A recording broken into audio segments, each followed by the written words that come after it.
Na visão de Locke, deve haver uma separação entre Estado e Igreja, pois são instituições que tratam de questões diferenciadas.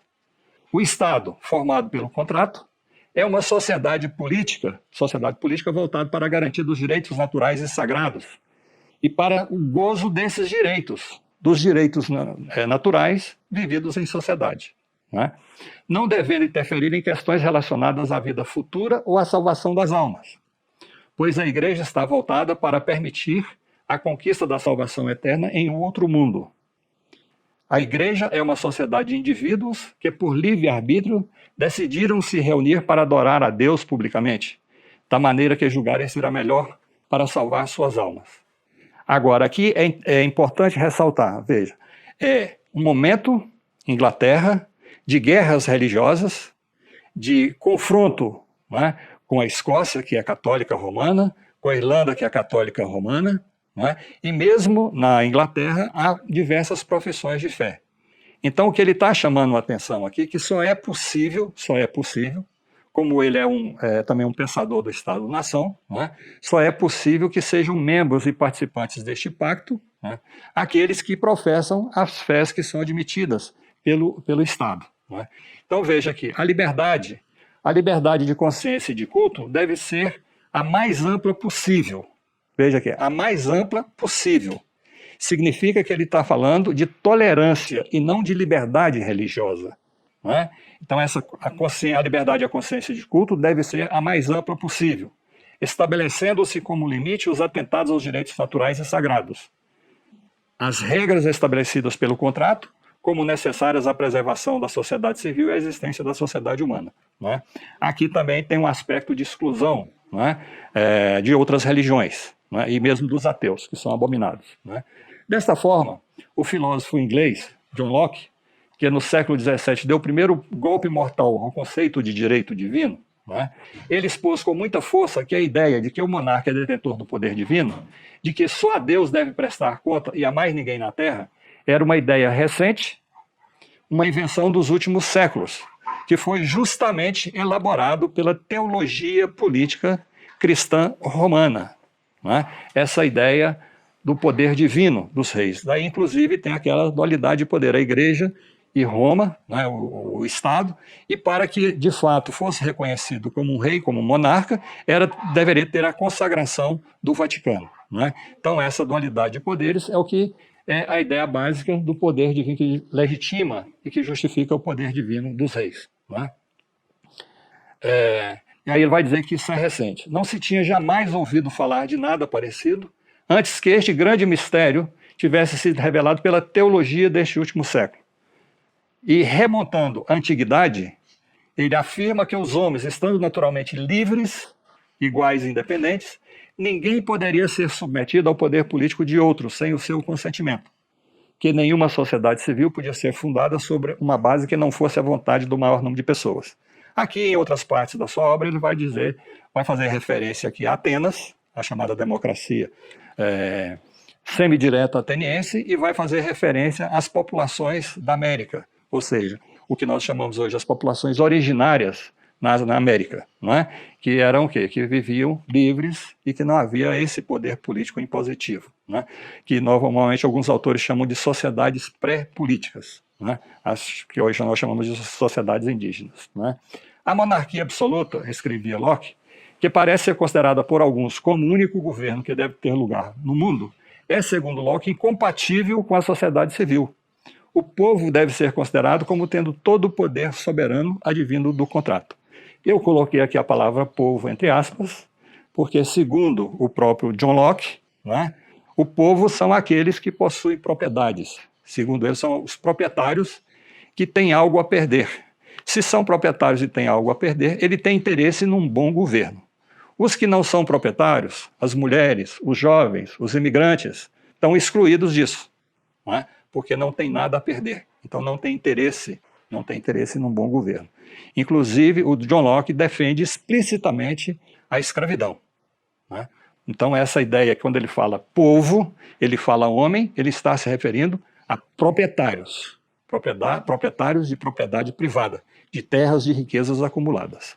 Neste momento aqui, que ele vive, e ele está teorizando, elaborando, ele está pensando a realidade a partir de um setor, de um segmento da sociedade, né? Que são a aristocracia liberal e a grande burguesia, que são contrárias ao absolutismo.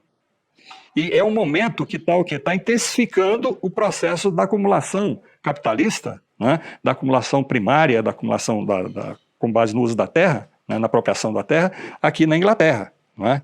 Então ele vai desenvolver aqui, eu vou abordar isso aqui, um raciocínio muito interessante, muito hábil, diria assim, muito hábil, né? Mas, vamos dizer assim, que podemos questionar bastante, né? Que ele vai transferir essa questão da riqueza ilimitada para um outro aspecto, né? Mas veja, ele tem como ponto de partida, que eu estou só adiantando, eu vou desenvolver com vocês, a propriedade é resultado do trabalho, né?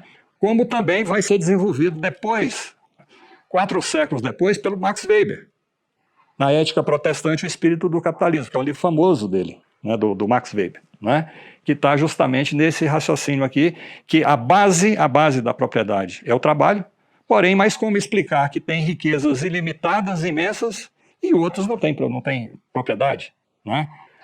Então, aqui, o que é o raciocínio tanto do Hobbes, do Locke, em parte, como ponto de partida, não depois, ele vai negar isso, né?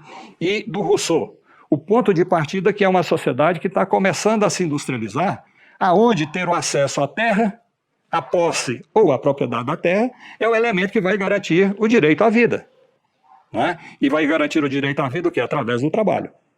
Mas aí surge esse problema aqui que do acúmulo de propriedade, que ele vai tentar explicar, que eu vou desenvolver isso aqui com vocês também, tá? De uma forma melhor colocada. Assim, né, ele se afirma como teórico liberal que justifica a monarquia constitucional que está se instalando na Inglaterra, né, conforme o que era defendido pelos liberais defensores dos poderes do parlamento. Vocês já estudaram e sabem que a revolução aristocrática burguesa na Inglaterra, ela se dá por um conflito entre setores da aristocracia, seja da nobreza, seja da burguesia, não é? Que tinha interesses que colidiam, eram contrários aos interesses absolutistas. Esses interesses estavam representados no parlamento. Então surge o deflagrar do processo revolucionário na Inglaterra de uma contradição entre a maioria ou um setor significativo do parlamento, que remonta aqui à Carta Magna de 1215, não é? E as tentativas de imposição absolutista do rei, não é? Então, veja, ele vai defender e vai elaborar, teoricamente, essa ideia do que seria uma monarquia constitucional, não é? Uma monarquia constitucional é excludente. Porém, segundo o Hobbes e os teóricos posteriores, né, essa monarquia constitucional ela estabeleceria um equilíbrio entre diferentes forças econômico, políticas, culturais, etc, etc, etc. Então, veja, o John Locke, ele é médico, ele não tem uma atividade política explícita, mas, ao mesmo tempo, ele tem uma atividade política como médico de um grande líder, né, dos Whigs, dos liberais, que se contrapõem ao absolutismo. Não é? Então, nesse contexto, é um momento muito propício, não é? Ele é um estudioso, escreve, sistematiza, procura entender, explicar a realidade e, inclusive, a realidade política, não é? Que vai aí o levar para o campo da teoria política. E, claro, que pela influência de que essas ideias liberais vão adquirir a partir da Revolução Aristocrático-Burguesa na Inglaterra, né, ele vai se transformar como um dos grandes expoentes, né, da teoria liberal. Né. Vai ser depois, vão surgir outros, né, mas o John Locke é considerado como um ponto de partida. Né. E aqui eu volto a reafirmar, ele não elabora nada de novo, ele sistematiza a experiência da luta de classes, da luta política existente na Inglaterra até aquele momento. Né? E o ponto de partida dessa luta política entre os setores proprietários da Inglaterra, que é um aspecto da luta de classes, né? É 1215 com a chamada Carta Magna, que vocês já estudaram isso também. Né? Então, a partir de 1215 é uma luta constante de vai e vem contra o absolutismo. Porém, em 1640, essa radicalidade dessa luta chega a um ponto tal, né, que leva à guerra civil, que leva à degola do monarca, à substituição da monarquia inglesa por uma república, um tipo de república à la inglesa, né, que é comandada por Cromwell. Depois tem um período de restauração, a tentativa de restabelecer o absolutismo até, diria assim, o golpe mortal definitivo no absolutismo inglês, que é 1688. Né? E aí encontra aquela solução com Guilherme de Orange, que é um holandês. Né? Muito interessante, muito inovadora essa articulação política, né?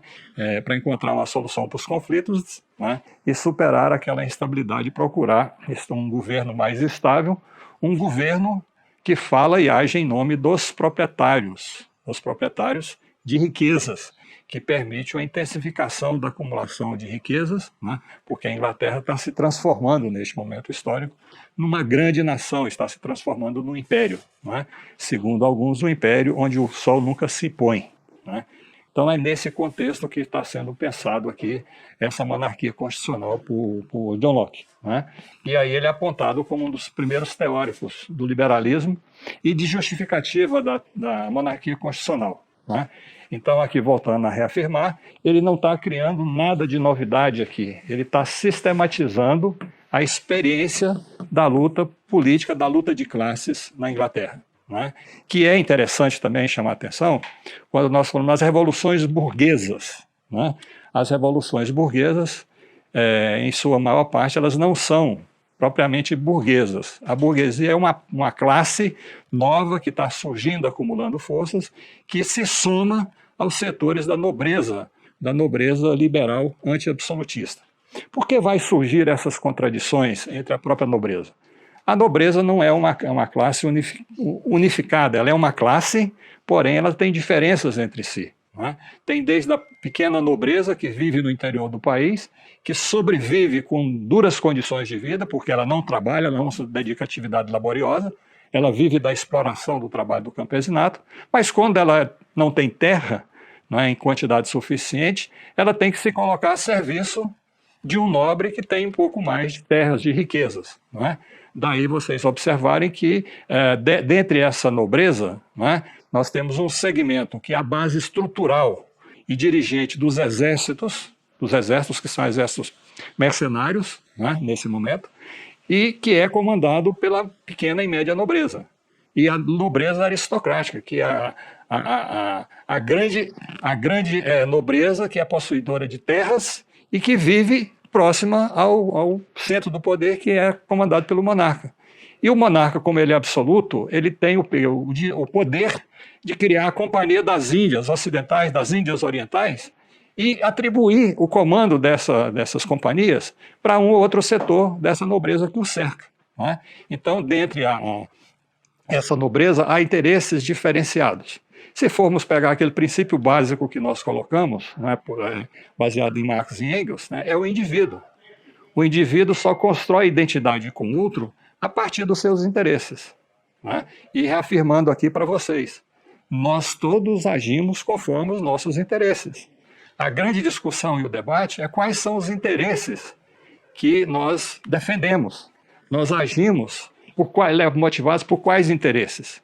De construir uma educação libertadora, construir um mundo mais fraterno, mais igualitário, ou o Dharminha? Não é? Então, veja, essa questão é central. Eu estou repetindo aqui para ficar bem marcado, porque o que nós estamos discutindo aqui é parte do processo educacional. Estou entendendo aqui que nós estamos com esse esforço aqui, buscando construir e consolidar uma educação libertadora, para que possamos marchar rumo no desenvolvimento do nosso processo civilizatório e conquistar uma sociedade mais fraterna, mais igualitária. Né? Mas voltando aqui, então, de fato, o Locke tem esse destaque porque, diria assim, em linguagem comum, né? Ele é o homem certo no local certo, né, naquele momento. Né? E claro que sem depreciar sua produção, sua contribuição. Então, a Revolução Aristocrático-Burguesa, ela encontra uma saída, diria, engenhosa para aquele momento histórico, né, que é criar um Estado, conjunto de instituições, um aparato estatal, né, que permite um equilíbrio entre as diferentes forças econômicas e políticas. Né, diferentes forças econômicas e políticas que são os proprietários de riquezas. Segundo John Locke, aqueles que têm algo a perder. Se eles têm algo a perder, eles vão querer participar para conquistar e consolidar um bom governo. Né? E aí, sem romper a tradição, né, a coroa é a manutenção do princípio monárquico, E esse princípio monárquico é motivo de guerras civis, de guerras profundas, de radicalização de processos revolucionários, seja na Inglaterra, a França é o mais radical de todos eles. São mais de um século, no caso da França, mais de um século de revolução e contra-revolução. Né? São mais de um século para os defensores dos princípios monárquicos aceitarem que não tinha força mais de resistir ao ímpeto republicano. Né? Então vocês vão observando, e nós podemos observar, que essa tradição do princípio monárquico é muito forte no século XVII, XVIII e ainda no século XIX na Europa. Se formos pegar no caso da América, não é? Se vamos pegar os Estados Unidos da América do Norte, formado inicialmente pelas 13 colônias, não havia monarquia, se torna independente, é a chamada Revolução Norte-Americana, não tem monarquia. Então eles encontram, voltam lá, vai buscar nos princípios da experiência histórica da República. E o quê? A República presidencial. Mas, ao mesmo tempo, eles vão o quê? Vão buscar, aí por isso eu coloquei Montesquieu, é uma forma de exercício do poder que estabeleça uma diferença, um equilíbrio entre essas forças. Então, a partir dessa experiência europeia, as 13 colônias independentes vão construir uma forma de governo e um regime político, uma república presidencial, aonde se permite que haja essas diferenças e esse equilíbrio entre essas diferentes forças. No caso aqui inglês, a coroa está representada e representa o princípio monárquico, e o parlamento ele é bicameral. Porque, veja, aqui também no parlamento é engenhosa essa solução, e que vai ser transmitida para nós aqui via as 13 colônias independentes, chegando aqui no presidencialismo, na República Presidencial, entre Câmara e Senado. Então, lá, qual a solução que eles vão encontrar lá? Muito engenhosa também, e atende aos interesses de diversos setores e segmentos econômicos e políticos proprietários. Estou ressaltando aqui proprietários, porque é uma monarquia constitucional que é exclusiva do exercício do governo, é exclusiva para os proprietários.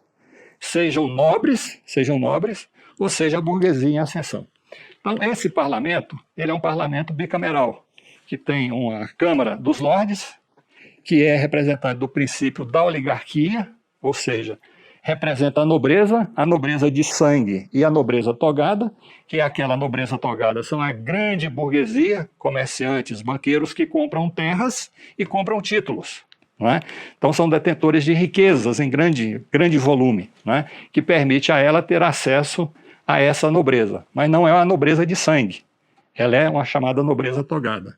Inclusive Montesquieu é membro dessa nobreza togada, que reúne o quê? A grande burguesia enobrecida e os setores oligárquicos também da nobreza. Como essa Câmara dos Lordes representa esse segmento, ela tem que criar também uma outra Câmara, porque esse parlamento lá da Carta Magna ele não era bicameral, ele era unicameral. Aqui a bicameral é a solução nesse momento, que é a chamada Câmara dos Comuns.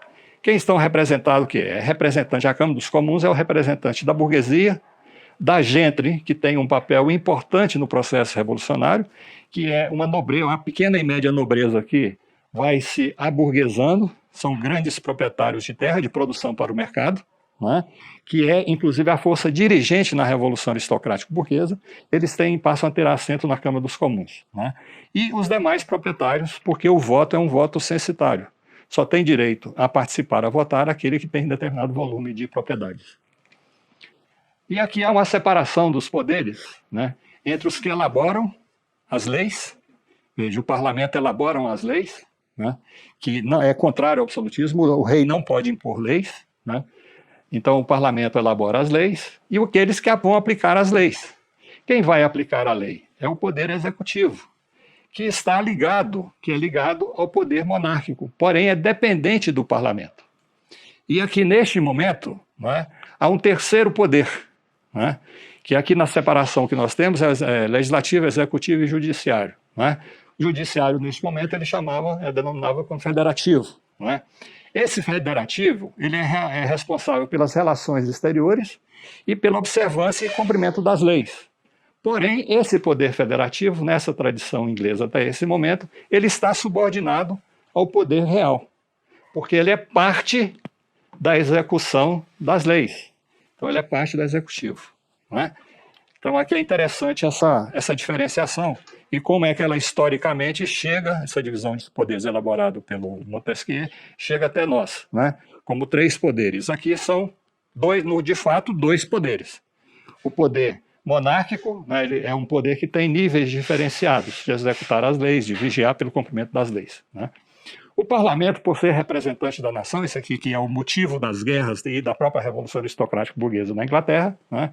O parlamento, por ser representante da nação, é o que detém maior poder, conforme a tradição política inglesa estabelecida a partir da Carta Magna. Segundo autores, essa Carta Magna é de 1215, aquela história do João Sem Terra, e que tem que se submeter às imposições dos proprietários e assinar essa Carta Magna. Segundo alguns, essa Carta Magna passa a ser o princípio constitucional da Inglaterra.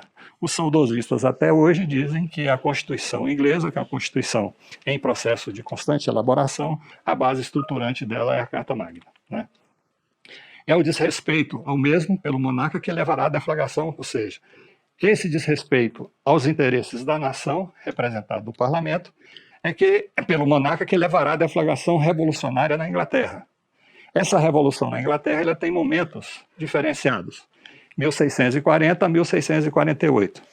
Aqui podemos fazer também outra condensação, aqui 1640 a 42, depois de 42 a 48, depois de 1650 a 1688. Então, há uma série de divisões.